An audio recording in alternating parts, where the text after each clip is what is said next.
So the feedback's come back and they're all saying that they don't like the paint colors you've chosen for your home. Well, it's time to repaint. How are you gonna do that? How are you gonna do it cost effectively? And what colors do you choose anyway? Well, I'm gonna show you all of those things. It's Take a Tip Tuesday.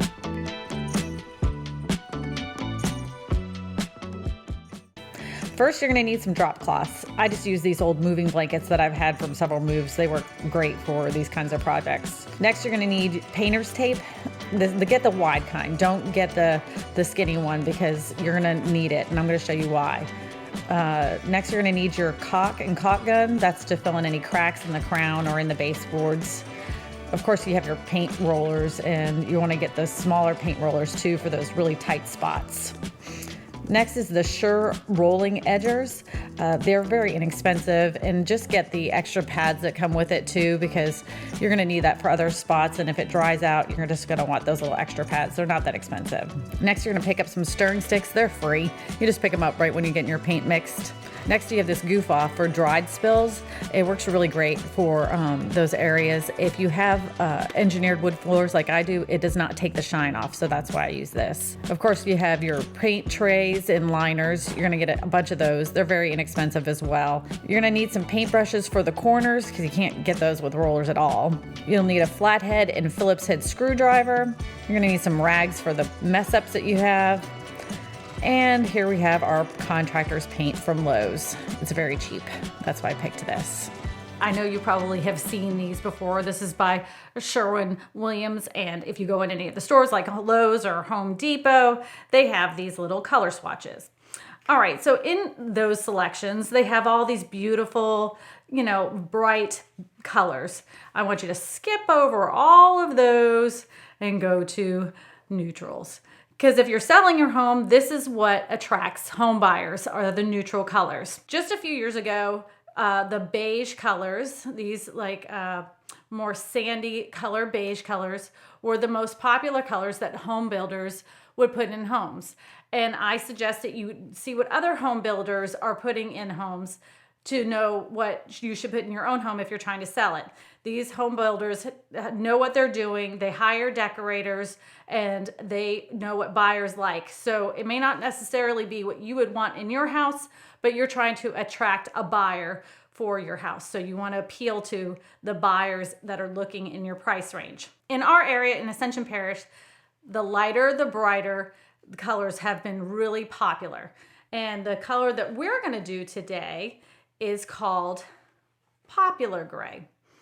And I know that it also was popular there for a little while to paint the ceiling the same color as the walls. This I do not suggest because it does make a house, it makes a room look very small. So do not paint your ceiling color the same color as your walls. If you're unsure of the color, you can always get one of those paint samples. Every paint manufacturer has a small sample bucket you can purchase. They're a lot less expensive than buying a big gallon bucket, of course, and you can do little patches behind a door so that way you can see what color you like best. One other thing I want to tell you is that even though we are using the Sherwin-Williams paint colors as far as the choice of color, we are not using Sherwin-Williams paint. And the only reason for that is I paint very often, and there's no reason for me to use that high quality paint when I'm only going to change it out in a couple of years anyways. And if you're selling your home and you want to be more cost effective in your paint selections, I'm going to show you exactly what paint we're going to be using and how much it cost. It was very inexpensive. So let's get started with that. There's one more thing when you're picking out your paint colors that you need to put in consideration. Is the type of sheen that you want on your walls. You can see there's a really high gloss here, and it will show you all the way down to flat paint. So we're gonna go with a eggshell paint. So that is this one right here, is this eggshell. But the eggshell and flat doesn't show the roller marks like the shinier type of sheens do. So keep that in mind when you pick out your colors, because it can make a color look completely different if you add a lot more shine to it. All right, now that you've seen all the supplies that I used, one thing I didn't mention was these plastic bags. And you're probably wondering what I'm gonna do with these, but These wires stick out of the wall, and they obviously are not going to be able to be shoved back in the wall to paint a room. So what I'm going to do so they don't get paint on them is I'm going to kind of like wrap the little plastic bag around this, and then I'm going to tape the bag together with painter's tape, and that way no paint will get on these wires. And then we're gonna go through and you're gonna take that screwdriver that is in that supply list, and we're gonna go through and take off all of these and stick them in one bag with the screws, so that way you don't lose them all. And make sure you put them in a place that that is easy for you to find later on, because I've lost these bags before. So make sure you put it in a place like in a kitchen drawer, so that way you don't lose them. And then one other thing I want to mention is that I'm not taking off the TV bracket because it's just too much of a hassle. So I am going to just tape around that because the TV is going back up there. If you were, of course, selling your home, you would want to take the TV bracket off. But I do want to mention, they're so inexpensive now. A lot of sellers are just leaving the TV brackets for the new buyers to put their own TVs up. So definitely want to ask the buyers if they want your TV bracket, and if they don't, then of course you're going to have to touch up those holes. But if you can leave it, that would be easy for you to just take off your TV and move on with your life. So when I tape baseboards, I get the super wide tape, this painter's tape. I find the thinner one doesn't do what I want it to do. All right, so I get it about this length because I don't like to take too long of pieces because it's harder to press down. And I rip it off, and then I take it, and you see where this white line is? That's exactly where I take my piece of tape, and then I push it to right here. So I follow that line all the way, and then I leave it where it's sticking up like this. So that way you're not getting any paint drips on your baseboards and you have to repaint baseboards, which would really be a pain here because this is oil-based paint and it stinks. So this is the best way to do it. Remember how I said get caulk? And this is the reason why I want you to have caulking ready. So when you see gaps like this in your baseboards and in your crown molding, you want to make sure that you have filled up those areas when you paint, so that way it's one less thing you got to do. Okay, so the next debate is if you should tape the crown molding. If you have crown molding like me, you see up here, a lot of people will tape that, which makes a lot of sense. If you've never painted before, go ahead and tape the crown molding. But if you're pretty experienced, there is those little squares that I showed you that had the wheels on them. They're by Shoreline, and they work fantastic. And you just roll those wheels with a good bit of paint on the little square, and you can use that to cut in with. I'll show you exactly how I do that, but if you're confident enough, you don't need to tape, and which I am not going to, but if you're not, tape the crown. All right, now we have all the walls and the trim taped up. It's all done. And we've gotten our paint. This is the paint I was telling you about, that I don't use the Sherwin-Williams, I always say that wrong, Sherwin-Williams paint that I don't use. I use this kind, and it's like $19.99 can. And this was just mixed, so I do not need to mix it. But if you have bought a can of paint a couple days ago, you're gonna need to get those stirring sticks. They're free, and just stir your paint from the bottom and all the way to the top, so that way it's nice and mixed. And you're just gonna put a little bit in, just a little bit, just so you can do all around the edges and around like the bracket of that television that's been taped, and all the other areas around the edges. So that way you can start with the main area. But this is all the tedious part. And then once you get all that done and you start able to actually brush, it makes it go by so much faster.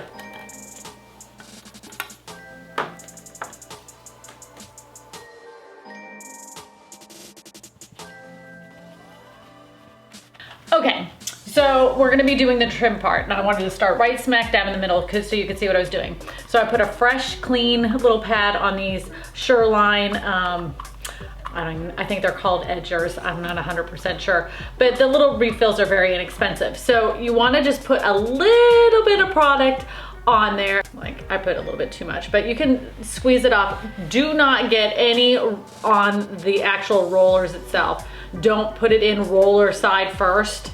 I've made that mistake before, and then I went to go roll it and then it was all over the trim. And then you're gonna like kind of push on there, and you'll know after a couple swipes how much pressure you'll actually need to make sure you get it in the right spot. So you're just gonna take it and kind of like, all right, well, that phone call came in. I was able to do one little swipe, but we're gonna try this again. All right, so we're gonna go right here. We're gonna run it along the edge here.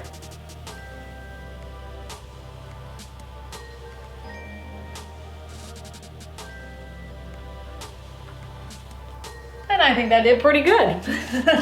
I really like this little thing because it does save you a lot of time with taping. If you're not comfortable with it, just go ahead and tape. But I love it. Years ago, I used to try to freehand it.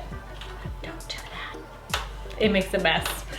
And another little helpful tip is when you're going to go to the next part, instead of being a superhero like I was. Wait, look at me. Take the tray down and put it on the counter, then move the ladder, because I ended up wearing a whole can of this paint on my head the last time. So let's go ahead and finish this up now.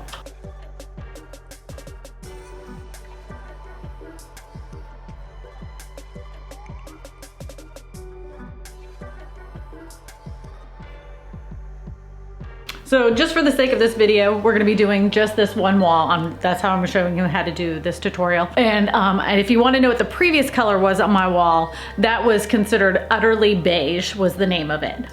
But the new color again is Popular Gray. So both of those are Sherwin-Williams colors, and you can look them up online. I will also put the names of those two paint colors in the description. Now for my favorite part of painting, which is actually painting the wall. So I'm gonna give you some great tips on how I paint a wall to get it covered in virtually one coat, where the second coat's just a skim coat. So let's get started.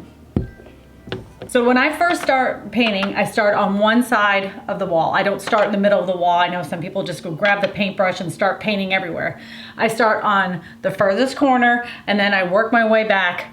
Then I get on my ladder, and then I do all the top. But I know that some people will use those sticks, those extension sticks. For me personally, I feel like I can't get enough coverage when I do it that way, so I don't use the extension sticks. I just rather get on the ladder and make sure that every little area is coated. So that way when I do my second coat, it's just a quick skim, because I already know that I did a good saturated coat the first time.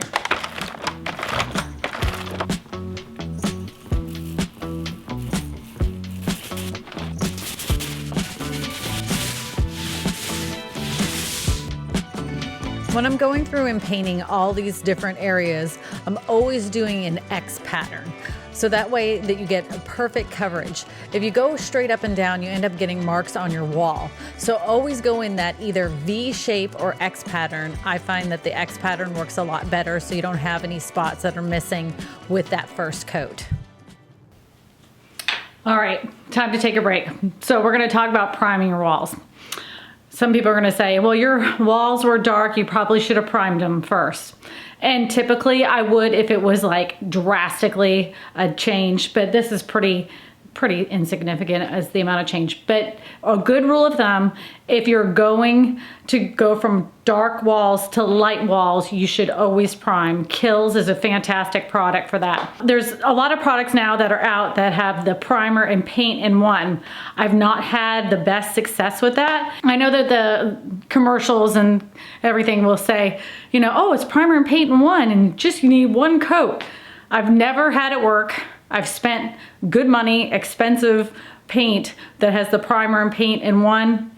Didn't work. Just go ahead and buy yourself a can of Kills, paint the walls with the Kills, and then go ahead and paint the paint color that you want, and then it will turn out perfectly. I know that for a fact. Those 2-in-1s are kind of iffy. All right, here is coat number 1, and it's in the various stages of drying. You can see the top layer is still very, very wet, and the bottom layer is just starting to dry. And we're gonna just take a little break while this is drying, but it's a good first coat. I think we did really, really, really well. Uh-oh, it happened. We got a little spot on the floor, and it looks to be dry. I'm gonna try to get it up with just some soap and water, but if it has dried too much and it looks like it's not gonna come up, I have a product for that, and it was in my product list, and it's this stuff right here. It stinks to high heaven, and I strongly suggest you use it in a well-ventilated area, because I did this in my daughter's room and it caused myself a real bad headache.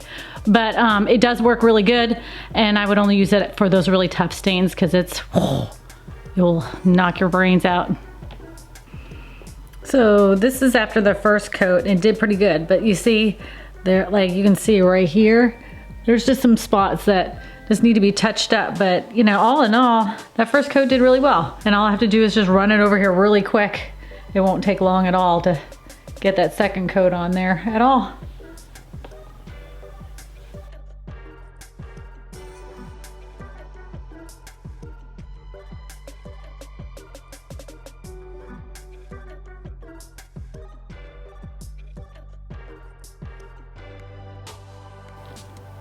All right, second coat is now finished, and we're gonna wait for this to dry.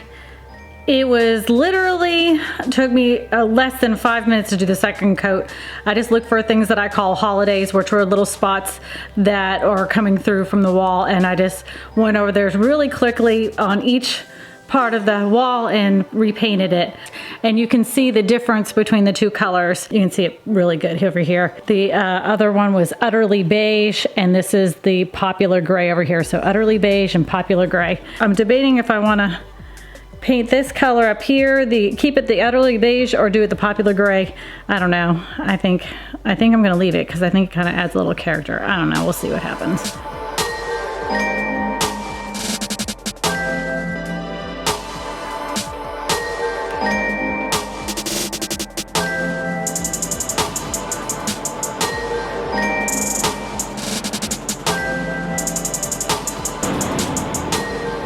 All right, you can hear my fan shutting down, but that fan made these walls dry in like 10 minutes. And that was amazing. So if you have one of those, boy, that's a real time saver.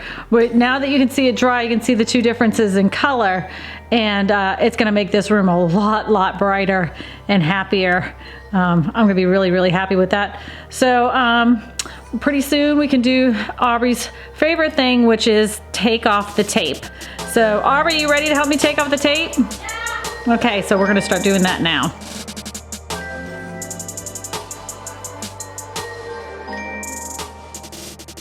Now it's time for cleanup, and there's two things you could do. You could easily just throw all these little liners away and everything, but I'm historically cheap, and so I wash them and I clean them and I reuse them until they fall apart. I do that with all the rollers, I do that with all the paintbrushes, even these little ones too, and even the little pads, little square pads. Because I paint so often, there's just no reason to throw them away. I guess I don't feel as guilty by using these kinds of products if I continuously wash them and use them over and over again. All right, we're gonna put this room back together, and I'm gonna give you some more tips before I let you go. So don't go anywhere.